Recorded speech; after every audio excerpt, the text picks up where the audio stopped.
যারা চরমনাইয়ের মুজাহিদ দাবি করে, মুরিদ, যারা ইসলামী আন্দোলন, সহযোগী সংগঠন, কোরআন শিক্ষা বোর্ডের কমিটি, হালকা তালিম কমিটি, যদি কেউ ওই জাতীয় নির্বাচনে এই ইসলামের পক্ষে বাক্সে একটা ভোট বাড়াবার জন্য চেষ্টা না করে চুপ রয়েছে, কি রয়েছে বলেন, মুখ খুলে বলেন, চুপ।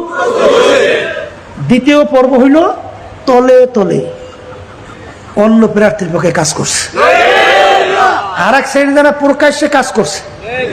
এই তিন শ্রেণী পেয়েছি না?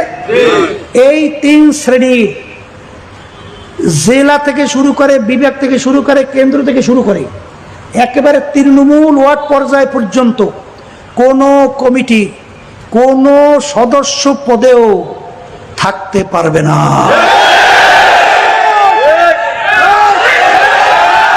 শোনেন, ভালো করে বুঝলাম,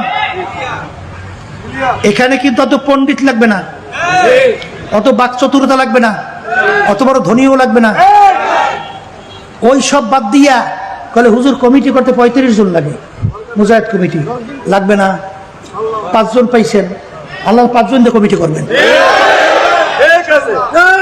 কোন জায়গায় যদি না পান, ওয়ার্ডে খালি থাকবে, কারণ দুষ্ট গরুর চেয়ে শূন্য আতাল ভালো।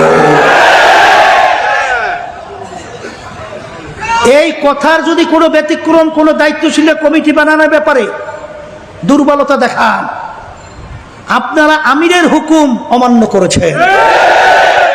আর যতক্ষণ পর্যন্ত শরিয়া বিরোধী আমির হুকুম না করবে, ততক্ষণ পর্যন্ত আর হুকুম মানে ইসলামী দলের আমিরের ওয়াজিব। এরপরেও যদি কেউ চালাকি করে, তাহলে এই সংগঠনের সাথে আপনি জড়াবেন না। আপনার জন্য যেটা ভালো লাগে সেদিকে যান। এখানে কোনো ক্লিয়ার ক্লিয়ার ক্লিয়ার একেবারে ক্লিয়ার, কোনো প্রয়োজন নাই, একেবারে কাটছিট কথা, পরিষ্কার কথা, ঠিক না? ঠিক।